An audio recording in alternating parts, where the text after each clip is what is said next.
Good morning, guys. Today I'm going to talk about being a digital nomad. I'm going to talk about how I went from zero, just a student, a kid from Lithuania with a big dream of traveling the world and making money online. And I did all of that, and then I decided I don't want to be a digital nomad. Okay?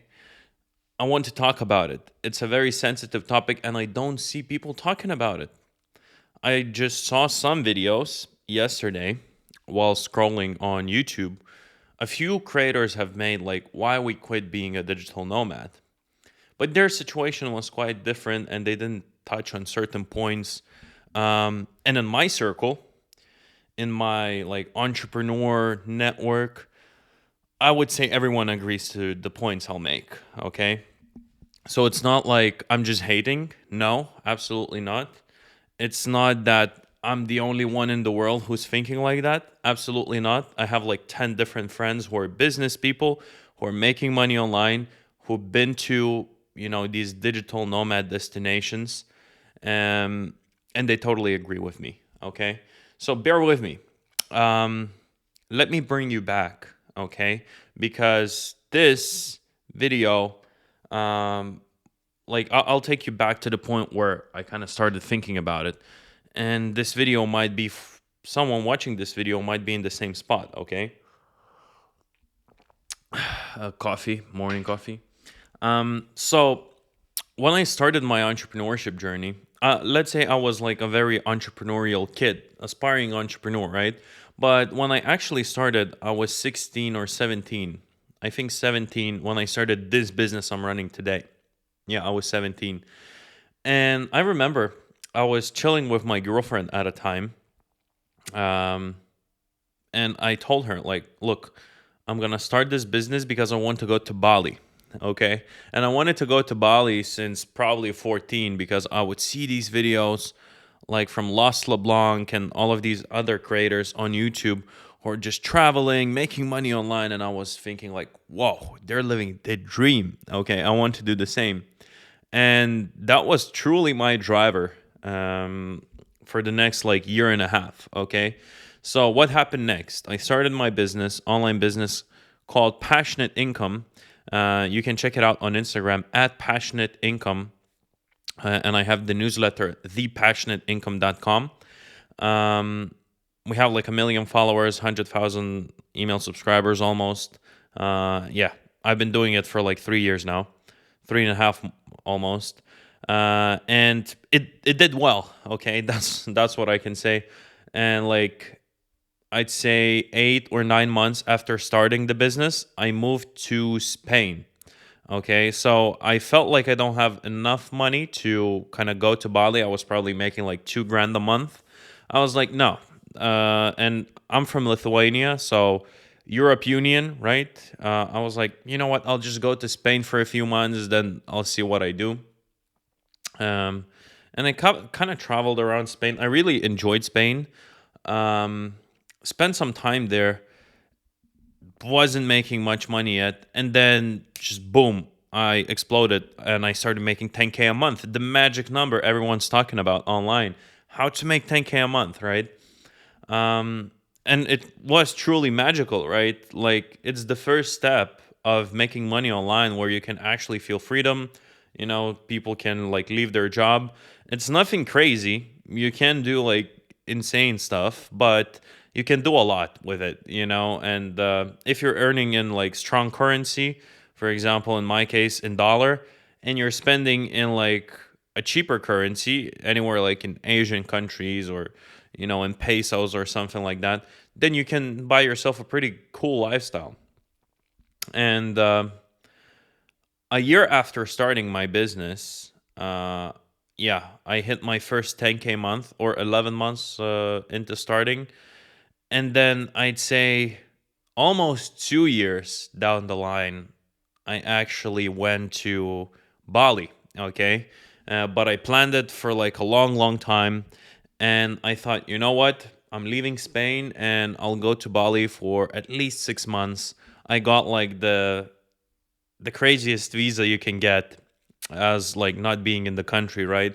And that was like 6 months visa or something. It was still like 2022, so wasn't the pandemic, but countries were slowly opening their borders, so it was a bit harder to get through that. And I finally got to there. There were plenty of digital nomads, and that's how I got to Bali. That was like my first digital nomad destination. And over the years, I traveled. I'd say over the past year and a half, I traveled to 18 countries, which is nothing crazy, right? You meet people who've been to like 100 countries, but I think I lived the digital nomad lifestyle, and I can tell you exact thoughts of mine. So, 18 countries in 1.5 years. I visited Asia. I visited Bali, Malaysia, Turkey in the same like period of time. I met a lot of people, and I ran away. Okay, so I'll tell you what. First of all, what you want to keep in mind is I'm talking about this from a business person perspective as an entrepreneur. So maybe if you're a freelancer, it doesn't apply to you. Maybe if you have an online job, it doesn't apply to you. Okay. Or let's say if you're making the 10K a month, but you have no desire at all, like zero to make more, okay? Or less. Like you just want to make your 10K a month, you're stable, you have your systems in, and you're like, I don't want to scale at all. I'm very comfortable at this point, and I'm good. I'm talking from my perspective here. Business person who wants to scale their business, all right? That's it. Just wanted to mention that. So, first of all, I want to talk about digital nomad destinations. There are probably a few. So Southeast Asia, right? So Thailand, Malaysia, Bali, Singapore. Singapore, not that much. People just take layover flights because it's crazy expensive. But like Southeast Asia, right? You have that, and then you have like Latin America. So like Mexico, probably like, but not as much as like Colombia, um, Brazil, Argentina, and all of the other countries in South America. So these destinations, right? You have to ask yourself, why are they being pushed by these digital nomads or influencers? Like, why are they not pushing, I don't know, Austria, or why they're not pushing Spain or Portugal? Why they're only pushing these countries?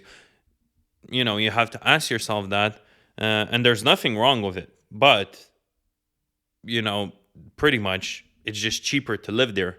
And their currency against US dollar or euro is like very weak, right? So, like, I don't remember the exchange rate in Bali, but for like $100, you can get like millions of their currency. And that's pretty much why it's cheap, right? So, what happens there is you're giving up the development of the society and just the country for it to be cheaper. So you have to understand that it's like a fact, right? You cannot deny it. It's like Bali is less developed or Thailand is less developed than, for example, Dubai or anywhere in Europe, right? So you're giving up that, and you're giving up the well-being of the people around you.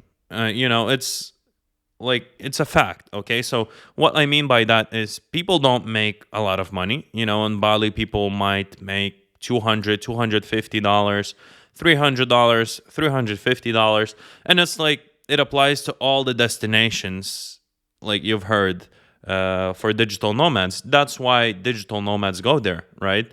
Because as a person, if you make like $3,000, $4,000, you're making like 10 times more than the average person, right? So people make less money and it's less developed, right? Why it's less developed? Well, because the country is not so rich as the other countries. So we're talking about roads, and we're talking about like government buildings and the development of, let's say, just simple like ambulances, or hospitals or schools.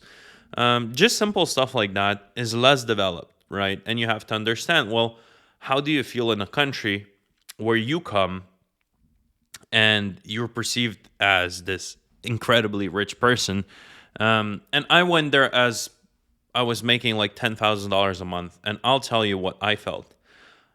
The day I landed in Bali, obviously the service, the people know how to treat you well, and the service was amazing.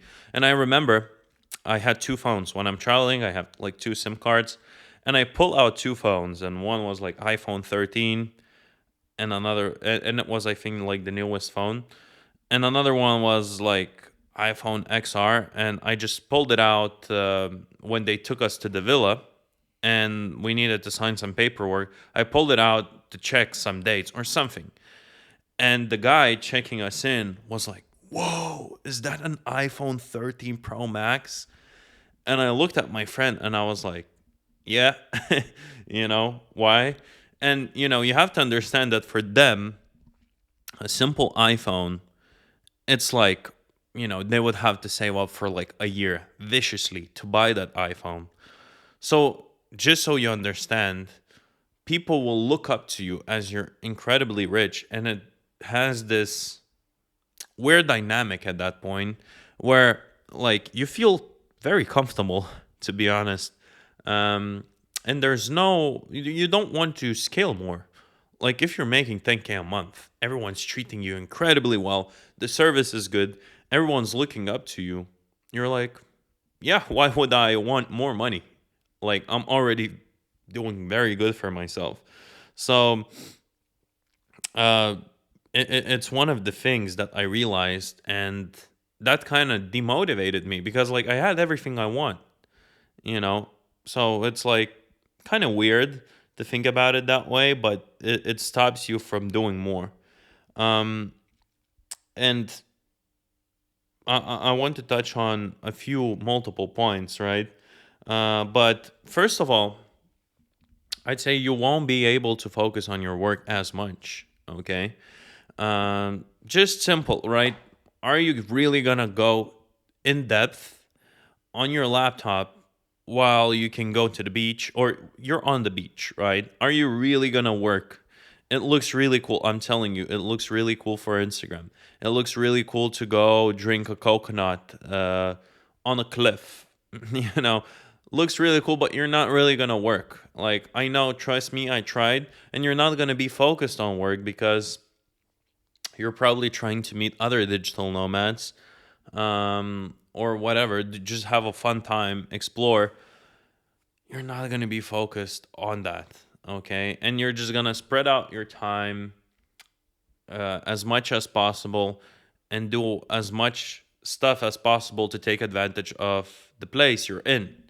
So that's one of the things. It's like, I can tell you what, I used to go to this very nice co working cafe next to my house, next to my villa I rented with my friend in Bali. And I was doing like a presentation for my VSL. So just like a slideshow. And I can tell you, it took me like a week to do it on my laptop. Okay. And in a base where, let's say here in Spain, where I have like a monitor and the full setup, like the full office, the same thing would have took me like probably 5 hours of work just one day, like half a day, you know? So you won't be as productive at all, even if you go to the co-working spaces. Trust me, I've done that. Like, you're not gonna be as productive if you don't have a proper like place to work. Okay. Another thing I don't want you to forget is like digital nomads, right? The people you're gonna meet. First of all, it's very hard to make like very good friends. You're gonna meet a lot of people who are like similar minded, especially if you go to like co working spaces and cafes. Like it's very easy to meet people if you want to. It just like it's very hard to make actual friends, right? So like why? Because people come and go. Some people come to that destination for a week, some people come to live there, some people come for 2 weeks, but you know, you're not the only person there kind of like talking, right? Or you're not their only friend, so they're trying to network as much as possible. So it's going to be hard to like have meaningful friends. Um And the digital nomad stuff, I thought I'll meet way more business people. Okay. And check this out. If you're a business person, entrepreneur wanting to scale your business, this is incredibly important. One of the reasons I went to travel is because I wanted to meet other entrepreneurs who are doing way better than me, network with them, ask questions, maybe they'll help me out. Maybe I'll pay them for consulting and they'll help me to scale my business from 10K to 50K and 100K. And I went there and I realized that most of the people who go there, who are like out and about, who you see on the day to day basis, they're usually who live there. They don't make that much money. Okay. They're just freelancers making two, three, $4,000 a month, which is a good salary. I'm not saying that, but they're happy with it. And I met some people who were just like working remotely as engineers, software engineers, and they're making like $8,000 a month remotely, and they're working a full time job, and they're totally cool with it. They're totally happy. They don't want to scale more or think about work more. They're not about that. They're about enjoying life, right? And I realized that all the people who are actually making the big money, they're not out and about. They're still in Bali, but they're at their home office grinding, working, doing sales calls or whatever. They're not out and about partying or going to co working cafes and stuff like that. And there are some exceptions, right? But most of the people who are actually making money in Bali, they are probably like it's going to be hard to meet them. They're grinding, they're actually working on their business. So the people you're going to meet are like, freelancers. And then, like, when you tell, oh, I have a business and I make like 10K a month, they're like, whoa, you know? So it surprises them. Well, in my experience, that's what I did. And that's the people I met. And it kind of demotivates you because you're now on a pedestal by everyone. Like, it's hard to meet the really cool people unless you go to like networking events, like masterminds and stuff. So now all like the locals are kind of looking up to you and putting you on the pedestal, and even all of the digital nomads putting you on the pedestal. So now you feel like incredible and you think to yourself, why would I try to do something more when I have an amazing life?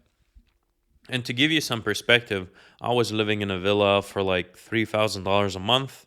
I split that with my friend. It was two-bedroom villa.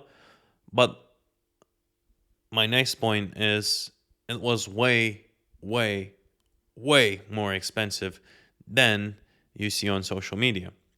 All of the people who are creating the social media content there are probably those freelancers who are making $2,000 a month, and they have to live on the $2,000 a month. Okay, so they choose the places which are cheaper naturally. But when the whole social media is flooded by that content, you think every single place you're gonna go to, you're gonna have a meal for $5. That's the vibe you're gonna get from any of these places. But the reality is, you're gonna spend more. So in 2 months, not two, like I planned to be in Bali. I remember for 6 months. After 1.5 months, I wanted to leave very bad, and I left like a few days before it hit 2 months. In that time period, I'd spend $10,000 in those like not full 2 months. So $5,000 a month. Did I do something incredible? Did I go to like very expensive places? No. I was just eating out every day, but I wasn't eating out the local food, which is like one, two, $3 or $4. I was eating good food like steaks, right? Healthy food. Um, where a meal was probably like $20 or $25 if you get a good steak at a good place. And I would eat out 2 times a day, right? So that's like $50. Um, then I had a villa with my friend, $3,000. Was an incredible villa in a great spot. Um, and I was just going, out and about, just sometimes going out to a club or something. Sometimes just meeting people, going to events and stuff. For example, what was surprising is the cost of other goods. So, for example, gym. There's a very famous gym. I think it's called Body Factory, if I can remember correctly, and it's like $350 a month or something. $300 a month, depending on the package you get. Right, so they have like a spa connected, but like $300 a month. I remember I was having like dinner with this guy who was living in Dubai for like 10 years, and he's like a really cool entrepreneur. He's been an entrepreneur for like a long time. He's making good money. And he went to the that gym and he was like, "Why is it so expensive here? Like I've been living in Dubai for 10 years and you can get that kind of gym for like $70 max." So some things are way more expensive than you would expect. For example, I worked at a co-working space called B Work Bali. So not We Work, but B Work Bali. And it was also something like $330 or something a month. Um, is it a bad one? No, it's a great one. It just like you have to keep that in mind. Like not everything is incredibly cheap there, and then it's underdeveloped right at the same time. So you're spending $300 for a gym. The gym is good, but to get to the gym, you're driving your scooter, which is kind of unsafe, right? But you're driving your scooter in a crazy traffic on an incredibly narrow road with like holes in it, and you're paying that. You're paying $330 for a co working space, which is pretty cool. But here in Spain, for example, in this summer, I had a co working space, which was pretty similar to BeWork Bali, and I paid €100 a month. So like $120. Um, For example, I went to UFC gym in Dubai. UFC gym, right? Like that's a UFC gym, which cost me like $100 a month, right? So it's like you're gonna pay a lot for some things. And are there options for gyms for $50? Absolutely yes. But the question is, do you really want to go to them? Because they look terrible. Um, and while you're traveling, while you're enjoying yourself, do you want to like actually splurge out a bit on the stuff that's important to you, or you just want to live like the local kind of lifestyle where they're getting paid like 350 a month and they're trying to squeeze every single penny, right? So you have to think about these things. um I'll tell you what, the underdevelopment at first it didn't hit me much. But then as the time started going, like it really pissed me off, honestly. Like a simple ride to a grocery shop became like I realized it's a bit dangerous, right? Because it's incredibly narrow roads. And if you have like a massive truck come out of the corner and you hit that truck, you're just gonna be dead. Like it's gone. And the development again, like the ambulance, is it gonna come? Yes. Is the hospital gonna help you much? Depending on the place you're at, but not not in every place, right? So the underdevelopment really hits you over time. You have to realize it. Like you start seeing people crashing motorcycles or driving off the road. Like in Bali, people are driving, after parties. Like they're incredibly drunk and they hop like three of them on their scooter, start driving, and it you can be completely sober driving by rules and you can get hit by someone who's just going from the party. So it's just like these little things where it's like at first when I came I was like, "Oh cool. Like you can have a beer and ride a scooter and no one's going to tell you anything." And then you think like, "Oh, if someone had 10 beers and they're driving at me full speed, like it's not even my fault." they're gonna hit me, and I'm gonna be seriously injured. So you have to think about all of these things when it comes to digital nomad destinations. And like I said, I traveled to like 18 countries, and I traveled to more developed countries again. And trust me, the difference is huge. Um, at the end of the day, you want to live in a society or travel in a society where, like, the society is self-sustained pretty well. So all the people who live there, they're doing pretty well. Let's say they're making at least $1,000 a month, all right, or something like that, $800 a month. Like the difference between that and $350 a month is huge. First of all, and I realized one thing. I realized why digital nomads go to digital nomad destinations. Because if you travel to well developed places, it's mad expensive to travel. All right. So, one of my favorite destinations I went to in 2023 was Florida. I visited Tampa, Florida, and Miami, Florida. It was great, incredibly developed. You meet a lot of entrepreneurs, right? And entrepreneurs are making big money, running big companies. It's an incredible place. I want to go back again. And I realized why there's not many freelancers. And the reason was very simple. It's mad expensive, you know? Like, I don't know exactly how much I spend, but I only spent there 2 weeks, and it was expensive. It was like way more expensive than Asia, right? And it was incredible. I loved it. And then I went to San Francisco, very well developed. They have like a homelessness problem, but I liked it a lot. I liked it. It's very well developed. People are different, right? But I enjoyed Florida way more. I also, have a residency in Dubai, and I spent like 4 months in Dubai in 2023. Man, Dubai is great. I love it. It was absolutely amazing. It's well developed. Still, there are some, you can say, negatives there for some people, but for me, I loved it. There are so many cool entrepreneurs you can actually meet, right? So at the end of the day, at the end of the video, what do I suggest for business people? For the people who want to travel, who see all the places, but still want to grow their business, right?